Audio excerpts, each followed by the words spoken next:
time of Eric the Red and Leif Erikson to the present, the exploration of the unknown parts of the world has held a particular fascination for the Scandinavians. The Vikings visited China centuries before Marco Polo, and Leif Erikson set foot in the New World quite a long time before Columbus. And the name Amundsen is an important part in the history of polar exploration. All brave men who venture into uncharted waters or who cross unmapped lands, sooner or later, make this discovery. There are two worlds. The known world, which can be mapped and charted, and that other world, which lies just beyond the map makers. Our story begins here in the home of Felix Borgner, geography teacher.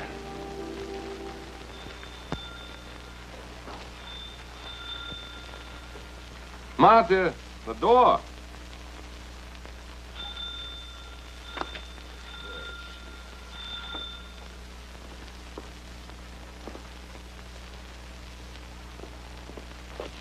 Yes? Dr. Hansen. And you're Mr. Borgner? Yes. May I come in? Of course. Thank you. What am I thinking? Please forgive me. It is just a surprise seeing so famous a man as yourself here in Hamburg. Won't you sit down? Thank you. Please. May I ask, what brings you to Hamburg? I came to see you. Me? You are Felix Borgner, teacher of geography at the Common School. Yes, but does it concern the letter I wrote to the Academy, suggesting that more courses of map-making be... No, it concerns your son.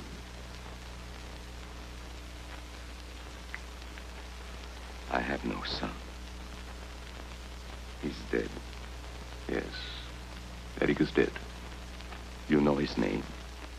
I knew him, Mr. Borgner. You... Felix, was that the bell? I was sweeping the carpet. Oh. May I introduce you to my wife, Mrs. Borgner? This is Dr. Einar Hansen. The Dr. Hansen? Yes. Oh. Does that distress you? No, it's only that my boy, my Eric, oh, he idolized you so. If he could have seen you. He did. That is why I am here. Oh, but... Yes, but please go ahead, Dr. Hansen. May I smoke? Oh, yes, please do. Thank you.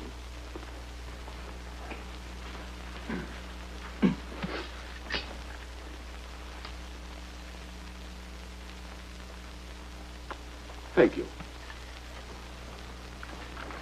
As you know, our expedition into the Sahara began disastrously. Our supplies were late in arriving, and as a result, we had difficulty in getting a guide because it was nearly the beginning of the sandstorm season. West of Arawan, the wind began to rise. Of the 10 in our party, 7 decided to return to our base. That left Professor Anderson, Gus Karpus, and myself. We had a native guide and a camel. We decided to press on toward Kifa. The next evening,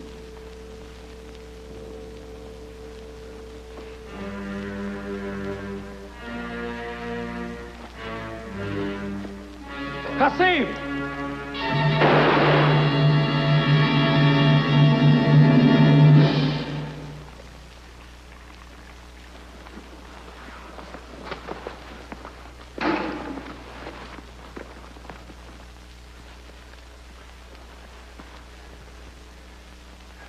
Here goes.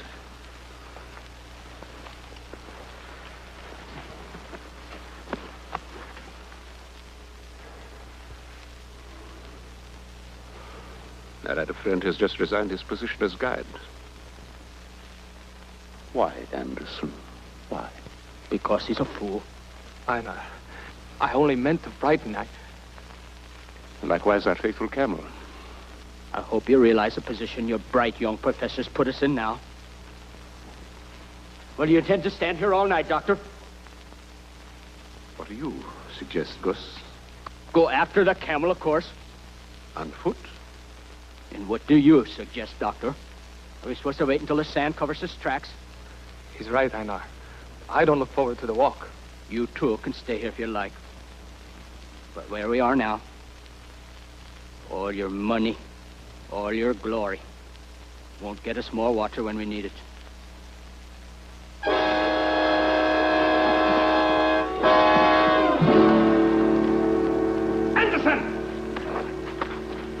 Stop it now! I'll kill you for this. No. You'll thank him. He saved your life. I'll take care of my own life. Once the sun came up, you would not last 3 hours without water. You should know that, Gus. So we wait here until we die, is that it? But we last longer because we're near the water bag. Is that it? Not me. I'm going. We go together. But not tonight, though. Why not tonight? Listen. Wind is coming up. We've got to move our shelter to the east side of that dune, and now. By morning, there's going to be a sandstorm. You sure the wind will blow the same way all night, Doctor?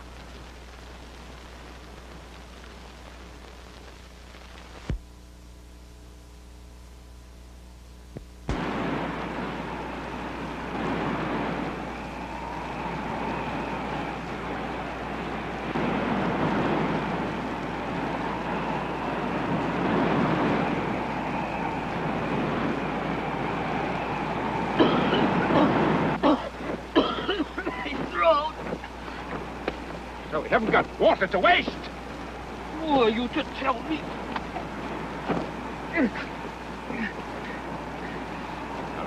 Water's going to have to last us a long time. Take your hands off me. Now, Gus. That's going to be shared. Shared alike. No extra rations. Agreed? Agreed.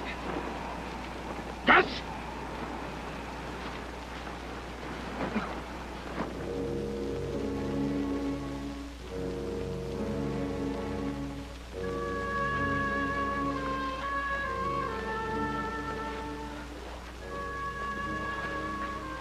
Everything looks so different. And there was a hill there. You can't use sand dunes for landmarks, Professor. No. I like the ocean waves. But those do not change. I will do our walking at night. We steered on that cluster. I'll start getting out the equipment. All right. Why west? Well, why not? It's impossible to go back. We keep going in one direction, we might come to a well, an oasis, a caravan. Or we might not. That's right. We might not. For 10 days, we walked by night, carrying with us the food and water that were all that stood between us and starvation, and the canvas that offered us a measure of shelter from the cruel heat that made daytime movement unthinkable. Distance is hard to estimate in the desert. By my own rough calculations, we had traveled perhaps 50 miles. Toward help, we hoped. Away from it, I feared.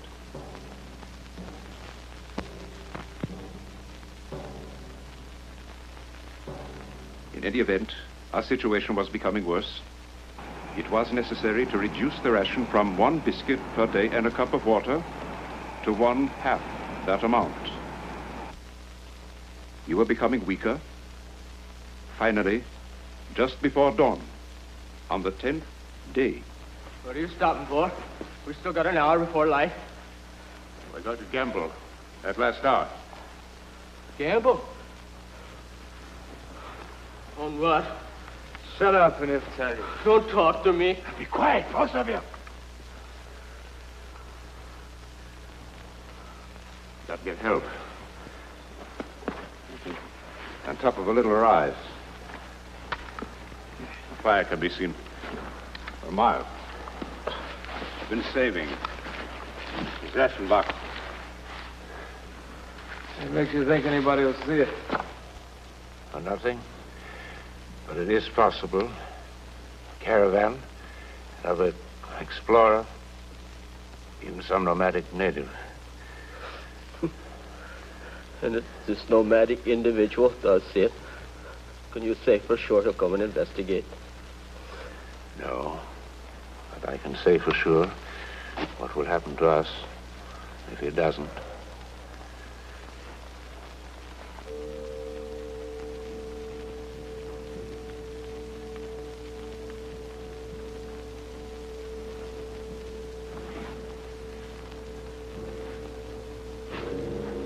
What is it? Look.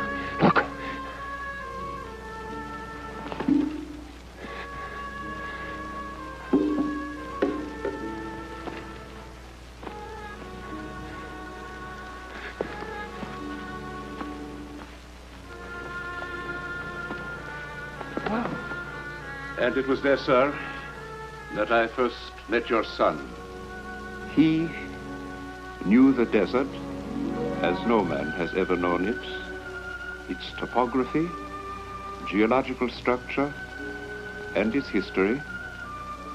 And he told us that we were wrong to go west, that there was a well 40 miles to the south. When he cited an ancient Phoenician geographer who had described the well, we did not think to question him. We simply did as he suggested. Gus!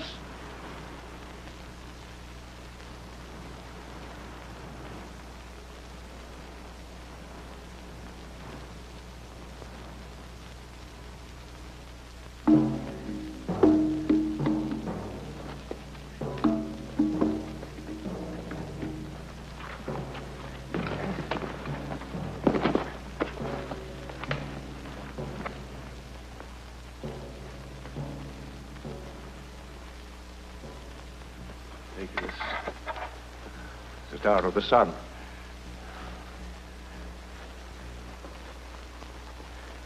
Look at these markings. It's Babylonian. It's just as you said, Eric. You've saved us. Not I. I relied on what Daxis wrote. Nearly 30 centuries ago. Eric, how far from here to the well? 2 miles, 3 perhaps. Even in this heavy sand, we should make it by dawn. If we get started. Yeah. Gus! Come.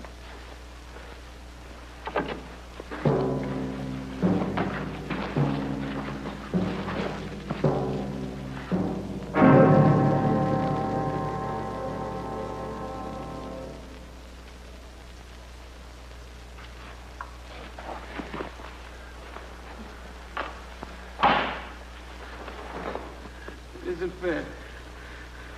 We came so far. It's his fault. He told us to go south. He's killed us all, a murderous fool. Gus, it's no one's fault.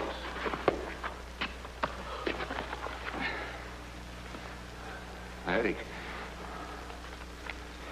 Daxis came here from what he called the Lake of the Camels. So 3,000 years ago, there was a lake. There was also a well. And 500 years later, Herodotus spoke of the animal's watering place. If that lake lasted for 5 centuries, perhaps it lasted for 30 centuries. Where? Further south.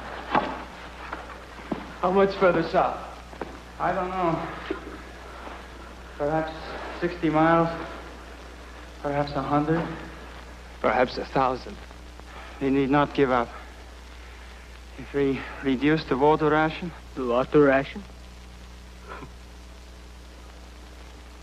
It's reduced. I drank it. I drank almost all of it when you fools was holding your celebration at the tower. Why not? We was coming to the well. I was so dry inside.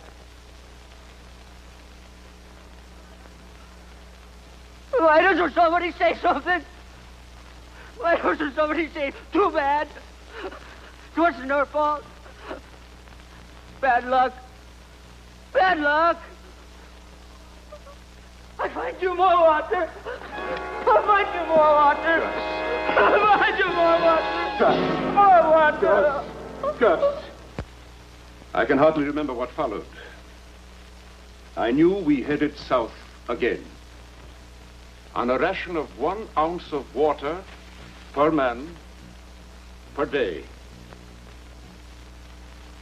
In the end, it was Eric whose strength failed.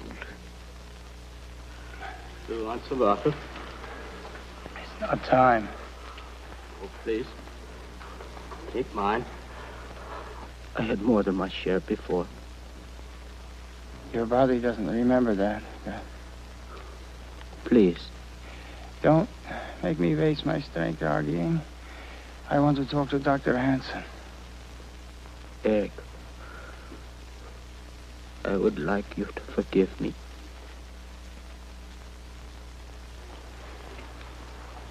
He wants to talk to you. All right.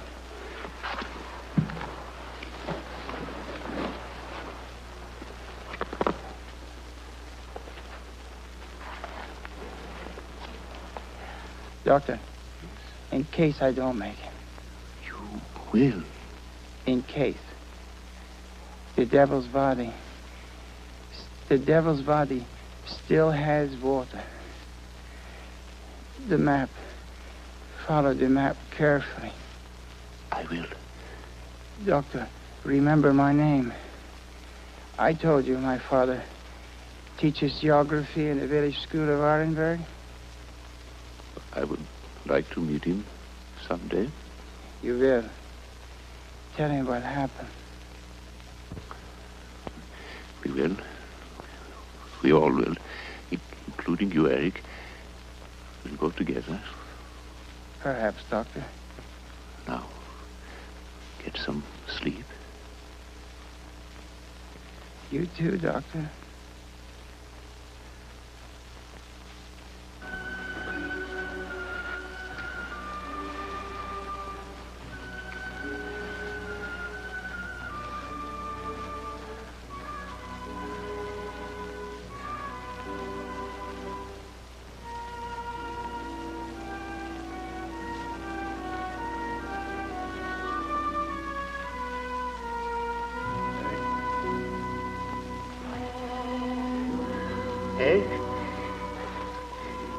Gus Henderson.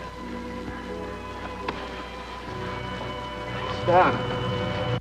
He was a boy, a man, rather, who did what he decided was right. He never reproached Gus, who drank the water that might have saved him. He might be here in Arenberg now, if... He is. He's alive. My son died last summer, September 9th, 1910, at the age of... How do you know the date? At the age of 22. You never laid eyes on my boy in his entire life. Do you think I'd make up a story like this? Felix, whatever this is, I believe he has told the truth. But how can it be possible? Perhaps some other boy who used Eric's name for some reason. Perhaps. But it wasn't Eric. This is our friend and Dr. Henrik Swanson. He brought Eric into this world. He took care of him all his short life. I want him to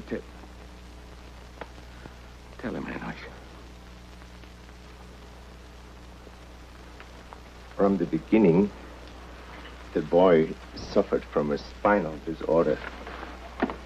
At about age 6, a progressive paralysis set in, affecting at first only the lower part of his body. At the age of 12, he lost the use of his legs. He never regained his power to walk. What? For the last 10 years of his life, Eric Borgner never left that bed. But it is impossible. So I am here. Gus and Anderson are alive. Doctor, we are the living proof. May I say something? What Dr. Swanson has said is true, and yet not true. Mrs. Borgner, I do not follow you. His body was confined, but his spirit was free. It wasn't his spirit that walked with us. His books took him everywhere. To China with Marco Polo. Around the world with Magellan. He called himself an explorer. Yes, Eric's poor body never left that bed. But Eric himself, Eric was an explorer. What Dr. Hansen says he saw is impossible. Who supplied us with the information that saved our lives? The desert, a strange thing. Couldn't it have been a sort of mass hallucination? The others respected you as their leader. They believed what you believed. Is it impossible that they saw what you saw by some process akin to hypnosis? No, Doctor. Scientifically, it is not possible, no. May I speak to you for a moment, Doctor? Of course. Will you excuse me?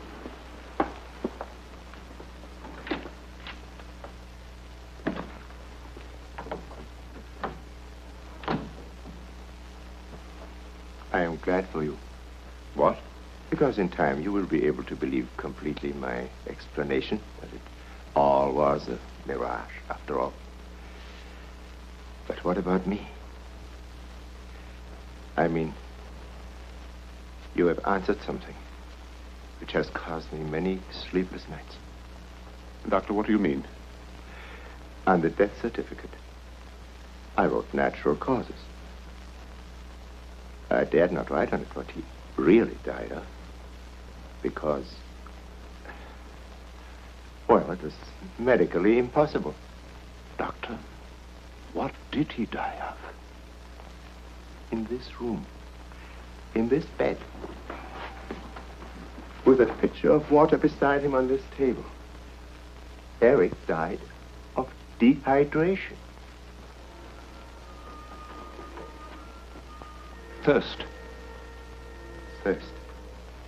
As though he were in the middle of a desert. Now, Doctor, is there a picture of the boy? Yes.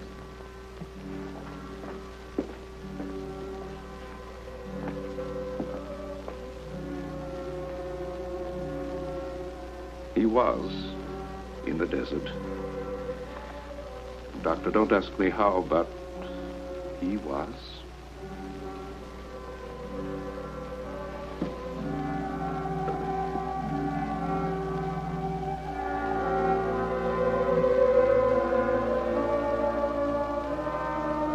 Perhaps the doctor's first theory was right. Perhaps Einar Hansen and his companions only imagined that which they said they saw. Mass hallucination, too much heat, hysteria, too little water. Perhaps. But what about the way Eric died? Well, I'm sure we could think of something logical, can't we?